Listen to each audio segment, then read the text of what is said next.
Assalamu alaikum friends. We will discuss difference between systematic and unsystematic risk under industrial safety and risk management subject. एक systematic risk और unsystematic risk के अंदर क्या फ़र्क होता है, क्या डिफरेंस होता है, उसको हम समझने की और पढ़ने की कोशिश करेंगे।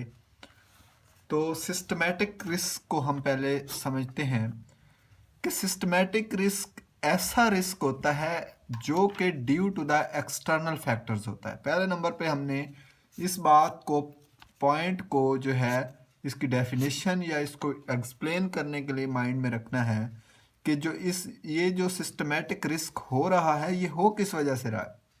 ये एक्सटर्नल फैक्टर्स की वजह से हो रहा है। और एक्सटर्नल फैक्टर्स कौन से? Political factors. कोई भी पॉलिटिकल फैक्टर हो सकता है, कोई भी इकोनॉमिक फैक्टर हो सकता है, कोई भी सोशल फैक्टर हो सकता है।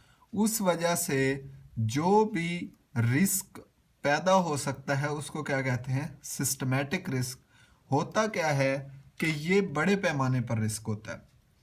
मसलन अगर फॉर एग्जांपल अगर इन्फ्लेशन रेट, बड़े पैमाने पर इन्फ्लेशन रेट चेंज हो जाता है या प्राइसेस में राइज हो जाता है तो पूरी एक मार्केट जो है वो अफेक्ट होती है। फॉर एग्जांपल अगर ऑयल की प्राइसेस चेंज होती हैं तो सारी चीज़ों की प्राइसेस खुद ब खुद चेंज हो रही होती हैं, सारी चीज़ें जो हैं वो उससे इफ़ेक्ट हो रही होती हैं। इसी तरह इसको करता है मार्केट को या सेगमेंट ऑफ मार्केट को। सिस्टमैटिक रिस्क को हमने पहले सबसे पढ़ा।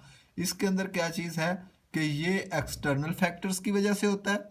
ये मार्केट के अंदर कोई फैक्टर नहीं होता, ये मार्केट से बाहर कोई सोशल फैक्टर हो सकता है, पॉलिटिकल फैक्टर्स हो सकता है, कोई लॉकडाउन या इस तरह की कोई चीज़ें आ सकती हैं, या रेज इन प्राइसेस हो सकता है, जिसकी वजह से पूरी मार्केट या सेगमेंट ऑफ मार्केट जो है वो इफ़ेक्ट हो जाती है। इस किस्म के रिस्क को क्या कहते हैं? Systematic risk. और ये जो बिकॉज इस किया है तो इसने बड़े पैमाने पर एक पूरी मार्केट को, एक पूरे सेगमेंट ऑफ मार्केट को जो है वो इफ़ेक्ट किया है। दैट्स वाई ये अनकंट्रोलेबल, इसको कंट्रोल नहीं किया जा सकता इस रिस्क को। फिर एक आता है दूसरे अनसिस्टमैटिक रिस्क। ये एक ऐसा रिस्क होता है जो कि ड्यू टू इंटरनल फैक्टर्स होता है।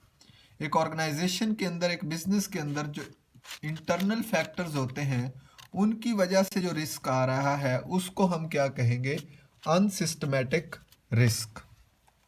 इंटरनल फैक्टर्स की वजह से ये क्या करता है कि ये सिर्फ उस इंडस्ट्री को इफेक्ट करता है जिसके अंदर वो वर्क हो रहा होता है, या ये इंटरनल फैक्टर्स की वजह से वो इंडस्ट्री होती है, एक पूरी मार्केट इफेक्ट नहीं होती।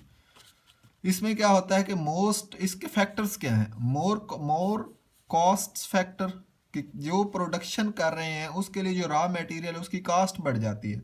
तो ये इंटरनल फैक्टर्स की वजह से उस इंडस्ट्री जो है उसके अंदर इफेक्ट होता है। तो वो क्या होता है कि इंडस्ट्री को इफेक्ट कर रहा है। मोर लेबर टर्नओवर, आप बार बार जो है वो अपने लेबर्स को, मजदूरों को निकाल रहे हैं और टर्नओवर कर रहे हैं। तो ये इससे क्या होता है कि ये एक किस्म का कौन सा फैक्टर है?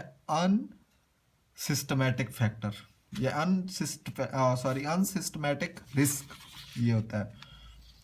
तो इसमें क्या होता है कि बिजनेस इज इफेक्टेड, इससे एक बिजनेस को इफेक्ट ये होता है कि उसकी जो वेल बीइंग है, एक नाम बना होता है, वो ख़राब हो जाता है कि ये बिजनेस जो है वो इंटरनली तौर पर रिस्क पे आ जाता है। तो इसमें ये एक ऐसा रिस्क है जो कि इंटरनल फैक्टर्स की वजह से क्रिएट होता है। तो इस वजह से अगर उन इंटरनल फैक्टर्स पे काबू पा लिया जाए तो फिर इस रिस्क को जो है वो कंट्रोल कर सकते हैं।